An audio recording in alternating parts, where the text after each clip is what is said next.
Bien, nosotros somos alumnos de la Cátedra Clínica Obstétrica 2, somos Janina Rabani Ruiz y Nicolás García Zimmerman, y vamos a hablar de atención del parto y parto respetado. Somos de la comisión número 10. El derecho universal. Primariamente tenemos que saber que toda mujer debe tener un fácil acceso a una institución formal que le garantice tanto los cuidados apropiados para el parto y posparto. La aplicación correcta de este principio básico va a tener una asociación directa con reducción de la mortalidad tanto materna como perinatal. Los lineamientos y las prácticas de estas condiciones obstétricas y neonatales esenciales para apoyar una emergencia de parto del puerperio o del recién nacido se tienen que aplicar por el personal de salud correctamente capacitado, con equipamiento apropiado y en ambientes físicos adecuados. Y estos deben estar disponibles las 24 horas del día. También hay que evitar el parto y el puerperio inmediato en la mayoría de las muertes y secuelas graves que provienen de causas directas maternas y perinatales.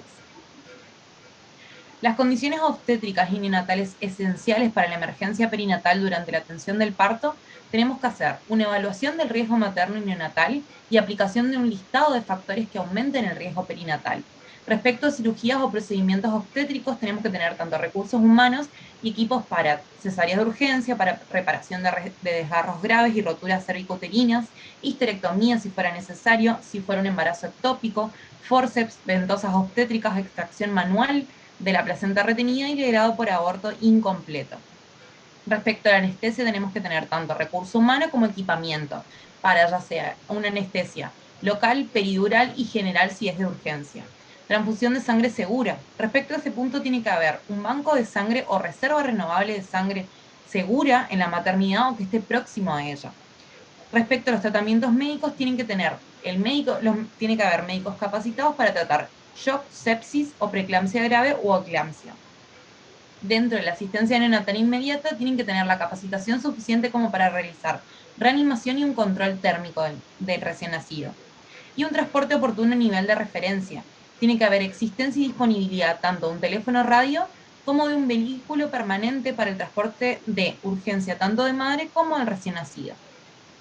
¿Qué debemos tener en cuenta a la hora del parto? Lugar, el ambiente físico para la atención del parto y las maternidades centradas en la familia.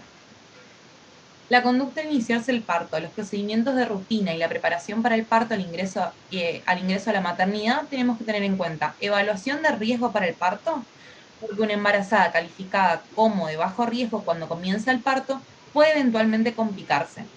Sin embargo, hay muchos factores que van a calificar el embarazo como de alto riesgo, que pueden ser por conocimiento de patologías diagnosticadas previamente tanto a la madre, al feto o al recién nacido, pero que no siempre lo son también para la etapa del parto.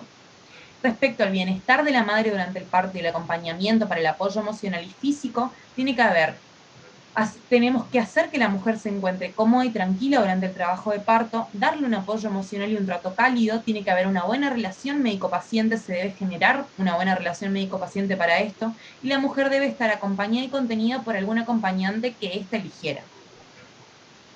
El diagnóstico inicial. Se tiene que hacer una rápida evaluación del estado general de salud, nutricional y de hidratación de la madre. Se mide la temperatura corporal, el pulso y la presión arterial. Se revisan los antecedentes del embarazo por medio de una lectura del carnet perinatal, calcular la edad gestacional al ingreso, se interroga acerca del momento del comienzo de las contracciones, las características de las mismas y el curso que éstas tengan desde su iniciación, el momento de rotura de membranas ovulares y anomalías que pudieran presentarse. Se hace una palpación del abdomen por 10 minutos cada 30 minutos y se hace auscultación de latidos cardiofetales, basales y dips. Y se realiza luego el tacto vaginal. Respecto al tacto vaginal, ¿qué vamos a evaluar?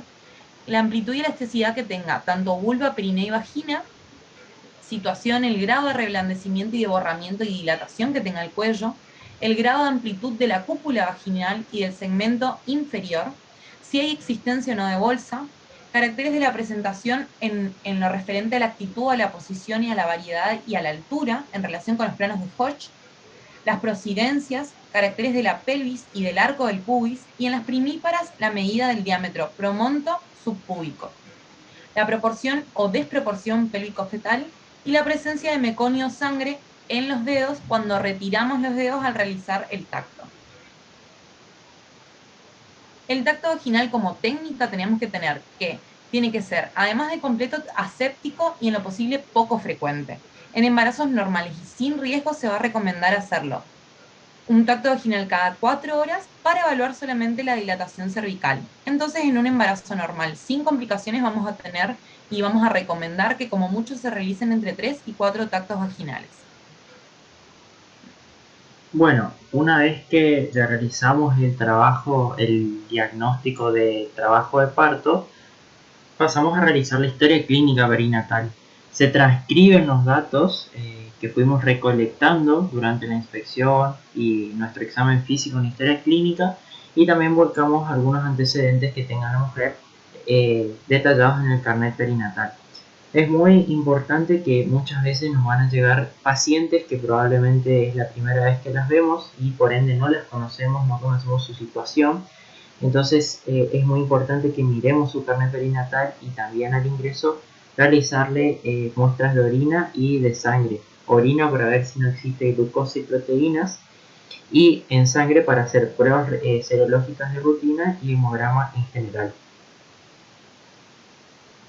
Bueno, eh, es muy importante tener en cuenta la higiene y otros puntos que probablemente se deban realizar antes de la higiene. Pero bueno, la higiene lo ponemos primero porque es muy importante y es uno de los primeros requerimientos que necesitamos. Y esto no se refiere solamente a la higiene de la madre y sus genitales, sino que también se refiere a la higiene de la habitación o sala de partos, de los materiales e instrumentos que vamos a utilizar y también del personal del equipo de salud. La OMS recomienda hacer lo que se denomina las 3 limpiezas, que son las manos de la persona que va a asistir a la embarazada y el área perineal y umbilical de la mujer. Y es muy importante, obviamente, realizar el lavado de manos quirúrgico, usar ropa estéril, guantes estériles y preparar una mesa con instrumental apropiado, obviamente estéril. Como se puede ver en esta imagen,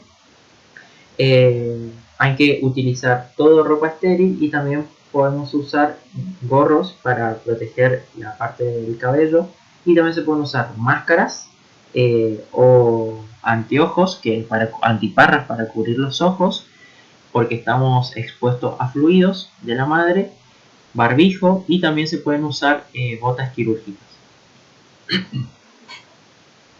En esta otra imagen vemos algunos de los instrumentos que se van a utilizar durante el parto, ya sean pinzas, cocher, material de sutura.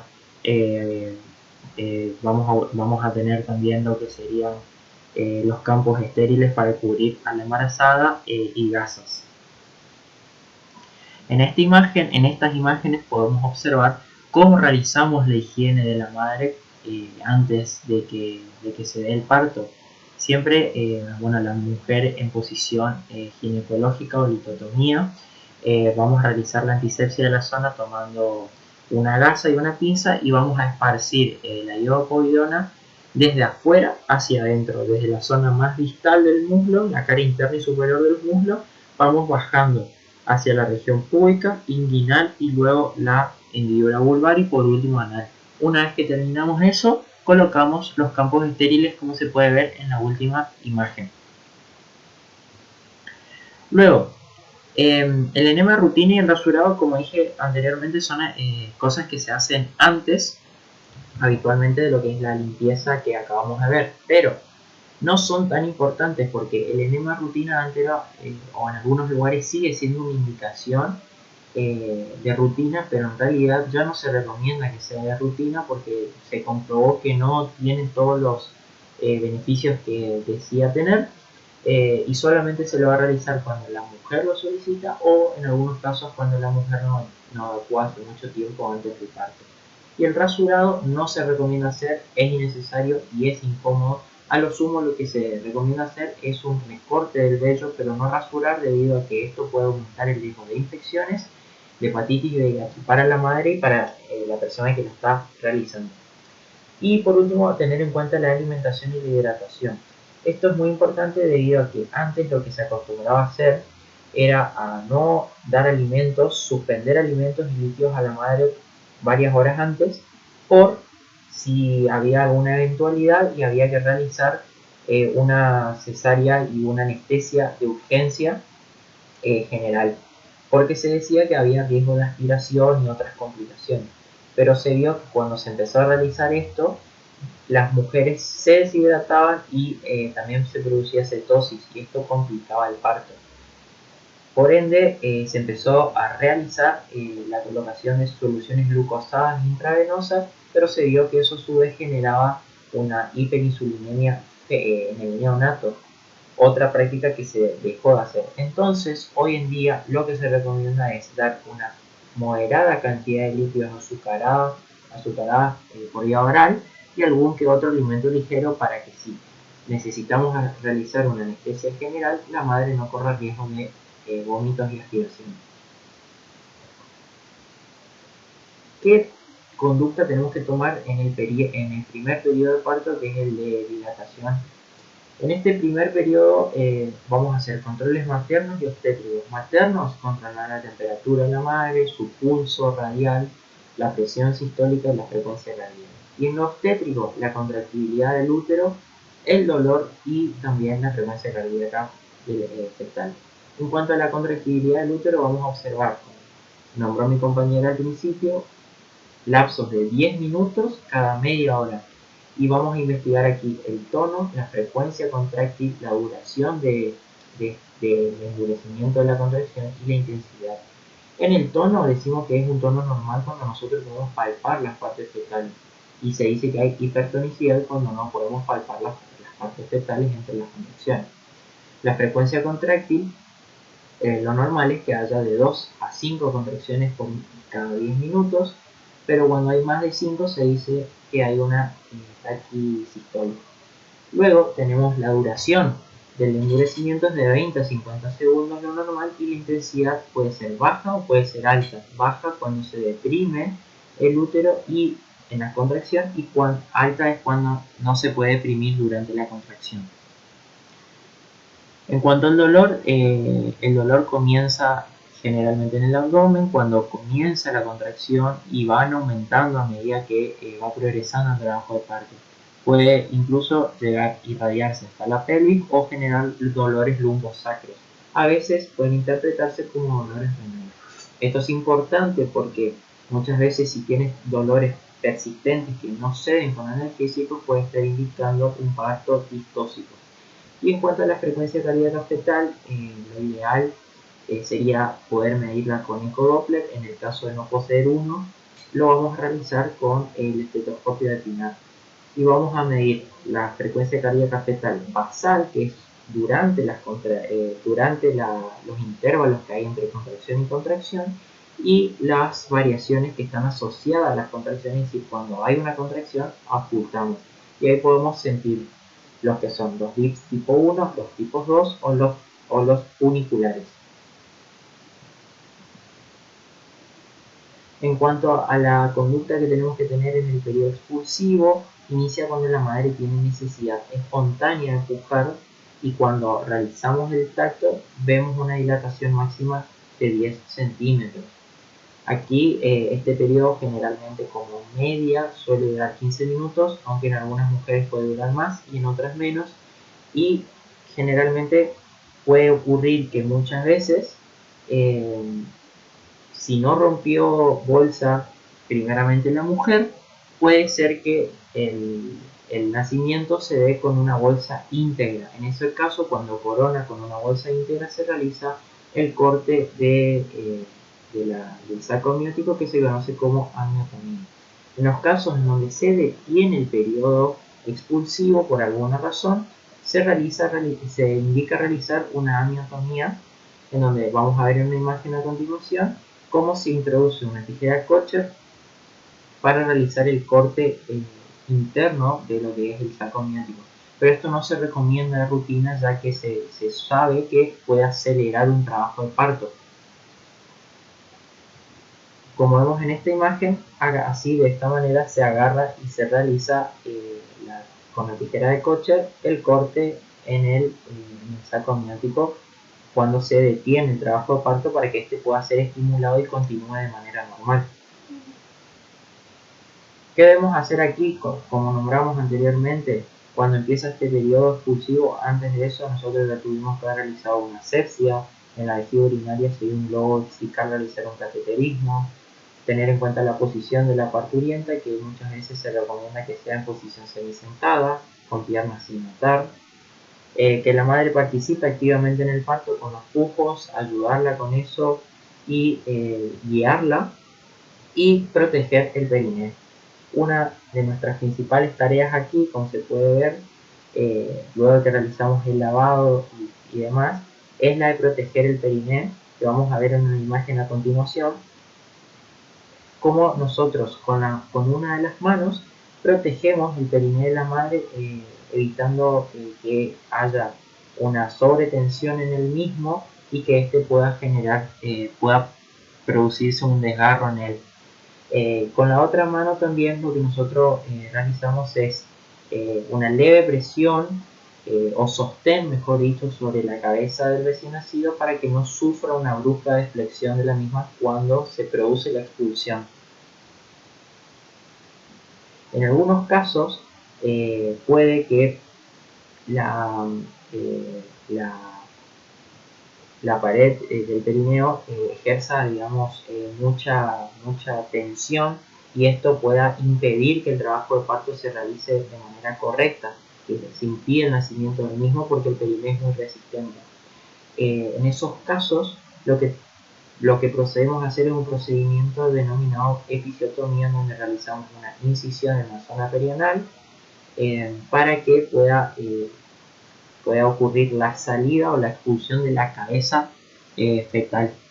Pero tampoco es una maniobra que debemos realizar de rutina, solamente cuando hay complicaciones. Una vez que se produce el nacimiento o expulsión del feto, del recién nacido en este caso, nosotros, como dije anteriormente, en un parto normal no tenemos eh, que hacer muchas más cosas que acompañar a la madre, hacer sostén de la cabeza del feto para que no sufra una deflexión brusca, y también proteger al perineo. Pero en algunos casos, como se ve en la segunda imagen, podemos sostener o intentar ayudar la salida al final, sosteniendo de esta manera con las dos manos la cabeza fetal, o en algunos casos, cuando el hombro del feto sufre una retención allí, podemos ayudar a que éste pueda salir. En algunos casos, cuando el recién nacido nace con una circular de cordón, lo que tenemos que hacer es deslizarlo para sacar el cordón del cuello del recién nacido. Una vez que se produce el nacimiento del feto, del recién nacido, nosotros no hay que realizar ninguna maniobra para que la sangre que queda en el cordón siga pasando al feto, es decir, no hay que hacer ninguna maniobra de ordeñe ni exprimir el cordón, porque se demostró que eso no es correcto. Lo que debemos hacer es mantener al niño a unos 20 centímetros por debajo del nivel de la madre, esperar entre 1 a 3 minutos que sean los latidos del cordón, y colocamos una pinza a 2-3 centímetros del ombligo del recién nacido, otra pinza a 3 centímetros de la pinza anterior, y entre ambas pinzas realizamos el corte, como se puede observar en la primera imagen. Y luego de eso se comienza la evaluación del recién nacido. Una vez que se haya producido el nacimiento, es muy importante y se demostró que es de vital importancia que la madre y el recién nacido tengan un primer contacto, y en lo posible que se produzca la lactancia de inmediato para producir beneficios en el recién nacido.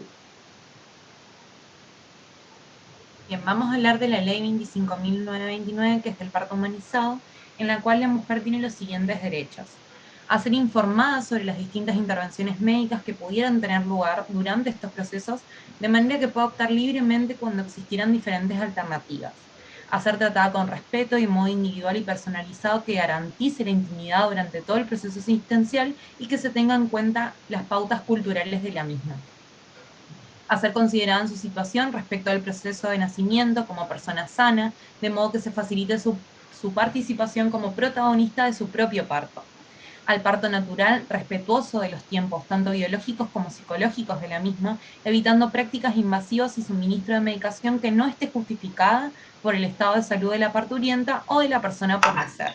Como en los casos de antes, que una vez que ingresaba la paciente, directamente se le ponía una vía de oxitocina para comenzar el trabajo de parto. En estos casos, hoy en día, a través de esta ley, simplemente se espera que sea requerido por parte del proceso mismo de parto la necesidad o no de colocar oxitocina.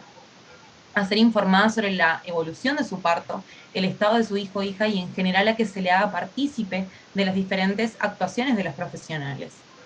También a no ser sometida a ningún tipo de examen o intervención cuyo propósito sea de investigación, salvo que haya un expreso consentimiento de parte de la misma, escrito y que esté aprobado por protocolo, bajo el protocolo, por el Comité de Bioética. A estar acompañada por una persona que sea de su confianza y elección durante el trabajo de parto, durante el parto y el posparto. A tener a su lado su hijo o hija durante la permanencia en el establecimiento, siempre y cuando el recién nacido no requiera de cuidados especiales. A ser informada desde el embarazo sobre los beneficios de la lactancia materna y recibir apoyo para amamantar y capacitación para la misma. A recibir asesoramiento e información sobre los cuidados de sí misma y del niño o la niña. Y a ser informada específicamente sobre los efectos adversos, tanto del tabaco, del alcohol y de las drogas que va a tener sobre ella misma y sobre el niño o niña recién nacida.